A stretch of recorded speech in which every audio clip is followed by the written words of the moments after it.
Well, look at this. I'm actually on camera today. And we're going to make some hexagons.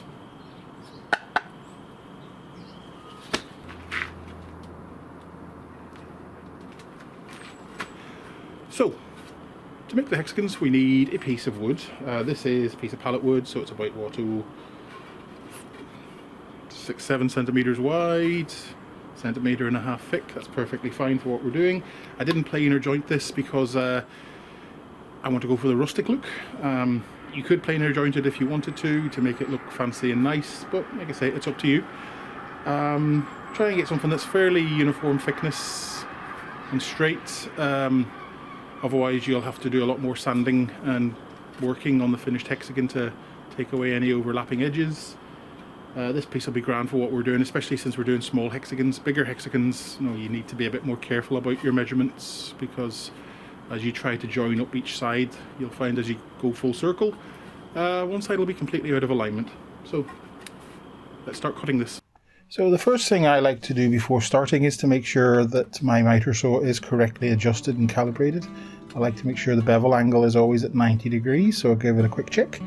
I turn the mitre to 30 degrees and use one of these digital angle finder doohickeys to make sure the blade is indeed at 30 degrees, because as I said in the previous video, the detents on the mitre saw aren't that accurate.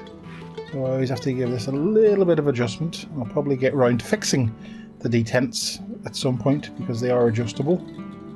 So anyway, here I'm just adjusting it and checking it and making sure I don't let the carbide tips on the blade get in the way and spoil a measurement. So now the next thing I want to do is I'm putting in this sacrificial piece of MDF. When I have the saw at an angle, the blade doesn't go back the full way. So what I'll do is I'll put that in so that pushes the wood out further, so I get a proper cut through. And I'm setting it to about 8 inches, so the length of each side of the hexagon is going to be about, 8 centimeters, not inches. What am I on about? So clamp that in place to hold it nice and firm. And I get the clamp opened up far enough because I'm a klutz. There we go. Now let's start on it. So what you do is you cut an angle at one end, flip it over and keep going, making sure you're pushing it hard against the sacrificial fence and the stop block.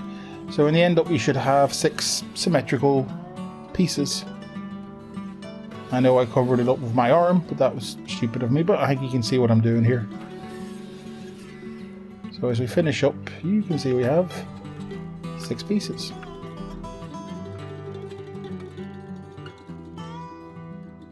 So I'll just sand them all off, and in particular the faces that are going to be glued, so that there's a nice nice flat area for the glue to grip onto and connect with the other piece.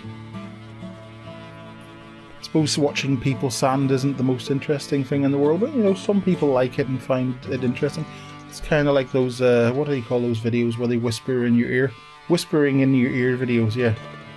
Is it ASMR videos? I can't remember. You know the ones anyway, the weird ones you get on YouTube where people buy fancy microphones and all that sort of stuff. I don't get it. People are weird at times. Anyway, so I'm going to use some duct tape to hold them together. Now, I find that duct tape works best. Masking tape just doesn't work, doesn't have enough stickiness. Basically what you want is some kind of tape that's got lots of stickiness and stretches a bit. Duct tape is perfect because it stretches. Because we're going to use that stretchiness to sort of as an elastic to pull the pieces together. So the first thing I want to do is just join them all together like this on a flat surface. I'm just tearing one bit off for each join because it saves on tape.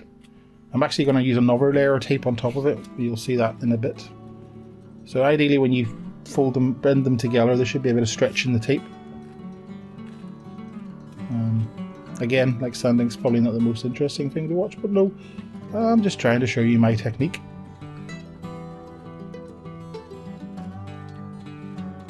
The orange tape measure in the back there is from Woolworths, which went out of business in 2009 in the UK, and I've also got tape measures from Focus, Do It All, Maplin, and Great Mills. So I think the moral of the story is if you don't want your store to go bust, I try to stop me from buying the tape measure in your store. There we go.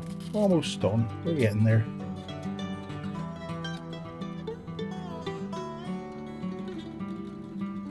Yeah. Tape does stick to my hands a bit, as you can see. Probably need to tidy up the shed a bit. It's a bit messy. Yeah. There we go. So, press it all down nice and firm, bring it together, and there you see how it all fits together nicely.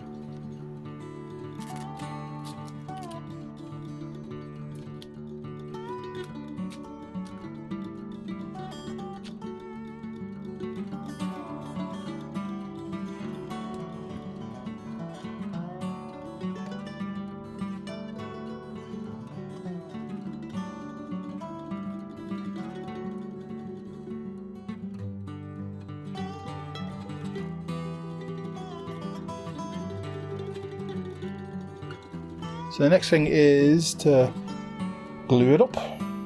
So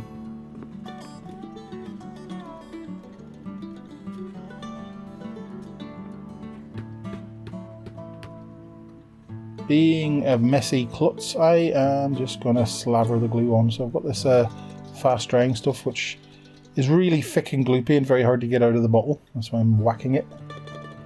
So I'll just put a bit in each groove or slot, call it what you will, joint.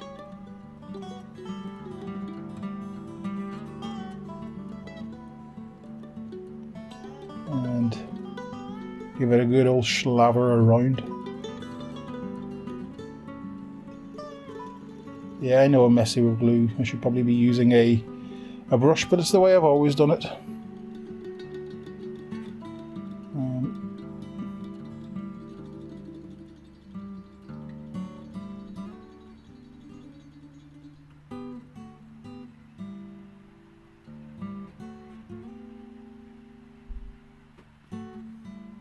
Any spillage, I'll just sand it off.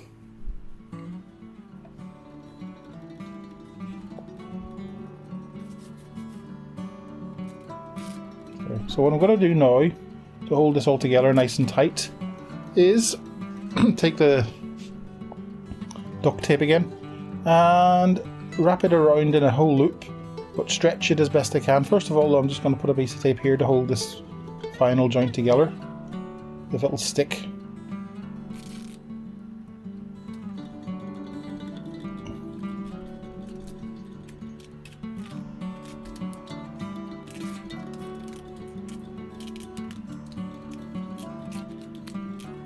Yeah, just stretch the tape as you go around, so that way it kind of acts a bit like a big giant elastic band.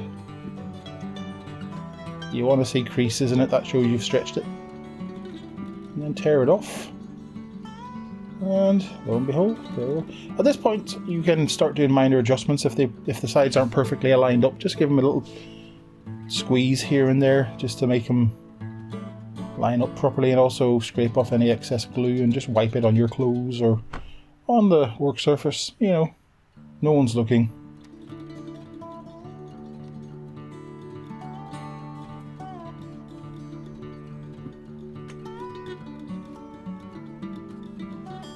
I think we're looking good.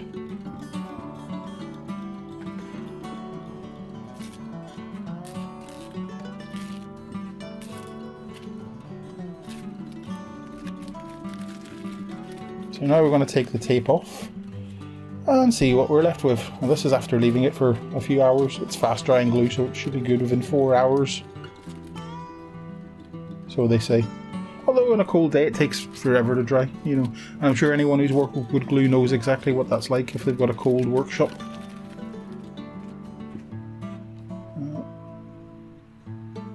There's a fair bit of wastage, but what can you do? I've got box clamps, but they don't really work with hexagons. So yeah, that turned out pretty decent. So you now give it a bit of a sand. If any of the edges aren't perfectly flush, you sand away. Sand it as much or as little as you want. If you're going for the rustic look, you might want the edges to be misaligned, but like I say, it's up to you. If you want to get serious, you can bring out the belt sander. If I can get this thing to start.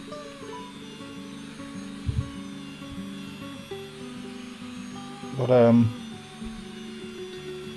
this is taking things seriously though. But I'm not going to continue on showing this because watching people sand stuff probably isn't the most interesting thing in the world. Oh yeah, just if there's any sharp edges hanging over in the joints, just give them a little sand to smooth them out and make them disappear.